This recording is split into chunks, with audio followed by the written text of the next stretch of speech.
Wel, dyma ni un arall o'r fideos yma. Unwaith eto, mae wedi bod yn wythnos brysur yn gyd-destun Brexit. Da chi gyd yn gwybod mae'n debyg be ddigwyddodd dydd Mawrth, sef bod y Senedd wedi rhoi cyfres o'r reola newydd i'r Prif Weinidog gan ddatgan bod nhw ddim eisiau gadael Undeb Ewropeaidd heb gytundeb, ond bod nhw hefyd eisiau'r Prif Weinidog i ail edrych ar y cytundeb ymadael a cael cytundeb o'r newydd gyda'r Undeb Ewropeaidd. Dwi ddim yn siŵr lle mae hyn i gyd yn mynd i orffan, ond yn sicr da ni ar hyn o bryd yn edrych ar bleidlais bellach ar y mater ar y 4 o Chwefror. Yn y cyfamser, dwi ddim wedi drafod Brexit ddim mwy heddiw, dwi'n siŵr bod chdi cael llon bol o hynny yn barod. Ond o ran y diwrnod a dydd Gwener yma yn yr etholaeth, mae wedi bod yn dydd Gwener cymharol brysur i mi. Dwi wedi bod yn cyfarfod efo Dewis Cymru bore yma, a mae Dewis Cymru yn gorff sydd yn cael ei gyllidog gan Llywodraeth Cymru ac yn gweithio law yn llaw efo Cyngor Conwy. Yr hyn maen nhw'n trio wneud ydy sicrhau bod yna gyfleoedd i bobl hŷn mewn cymdeithas i gyfarfod a chyd weithio ar brosiectau penodol. A mae hyn i gyd yn cael ei wneud law yn llaw efo'r gwasanaeth iechyd mwyn trio sicrhau bod rhai o'r problemau iechyd sy'n cael ei achosi oherwydd bod bobl yn unig neu bod bobl ddim yn cymryd gofal digonol o'n nhw eu hunan, bod y problemau yna yn cael sylw yn y gymuned cyn bod yn dod yn broblem i'r gwasanaeth iechyd. Dwi'n falch o ddeud bod Dewis Cymru a'r tîm brwdfrydig sydd ganddyn nhw yn gweithio yn Llanfairfechan, ym Mhenmaen Mawr, yn Dwy Gyfylchu, yn Honwy, yn Llanrwst ac yn Metrws y Coed, ac mi fyddan nhw maes o law yn gweithio trwy'r etholaeth. Felly, yr oll allai ddeud ydy mi fydda i roi sylw i'w gweithgareddau nhw ar y safle wefi, ond os da chi'n dod ar draws Dewis Cymru a'r gwaith maen nhw'n wneud yna, rhowch gyfle iddyn nhw, maen nhw'n sicr i weld yn frwdfrydig ac yn barod iawn i helpu. Ar ddydd Gwener gan amlaf, mi fyddai'n cynnal surgery, son heddiw, dwi wedi cael fy ngalw i mewn i surgery Craig y Don i gyfarfod efo doctoriaid a gweinyddwyr o amryw o feddygfeydd yn yr etholaeth. A'r rheswm am hynny ydy'r rheola newydd yn ymwneud â'r wybodaeth sy'n cael ei gadw amdano chi fel unigolion a'r systema meddygfeydd lleol.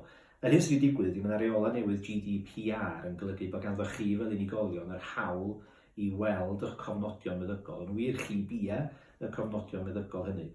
Ond yn ogystal â'r hawl hynny, mae gen gyfreithwyr yr hawl i ofyn am y wybodaeth, mae gen yr heddlu'r hawl i ofyn am y wybodaeth. A'r hyn sydd yn bryder i mi ydy fod na gynnydd sylweddol wedi bod yn y ceisiadau i gael holl wybodaeth meddygol unigolion oddi wrth y meddygfeydd.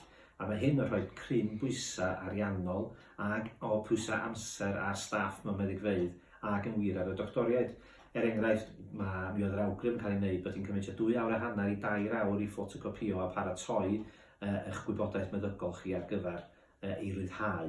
Ac yn ogystal â hynny, cyn bod y wybodaeth yn cael ei ryddhau, bod o'n gofyn tua 2 awr o waith y meddyg i sicrhau bod yna unrhyw faterion sensitif yn cael ei tynnu a'i dileu o'r wybodaeth dan sylw.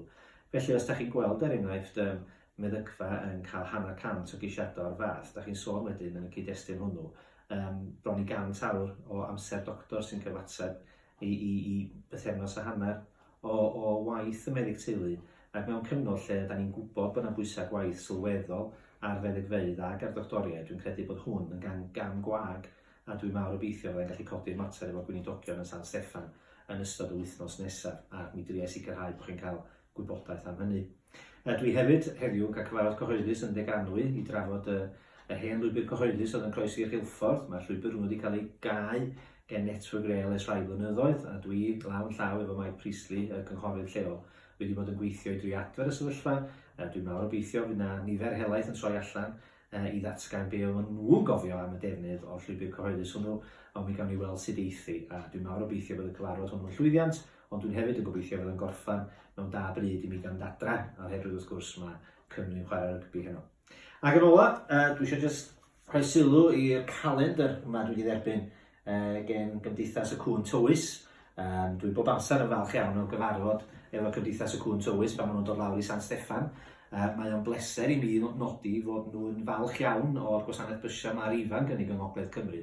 A hynny'n benodol oherwydd bod yr ifan un o'r cwmnïau cyntaf tu allan i'r dinasoedd mawr sydd yn sicrhau bod enw yr orsaf bysia lleol yn cael ei ddatgan yn glir fel da chi'n stopio. Felly, os da chi ar y bus, maen nhw'n dweud yn glir bod chi'n Dwy Gyfylchu neu Mhenmaen Mawr neu Llanfairfechan, mwyn sicrhau bod unrhyw un sydd efo nam ar ei golwg yn gallu gadael y bus ar yr adeg cywir. Felly, dwi'n falch iawn fod wedi derbyn hwn. Dwi'n credu bod y gymdeithas yma'n ei gwaith ardderchog, a mi fyddai'n falch o'r fyny ar y wal. Diolch.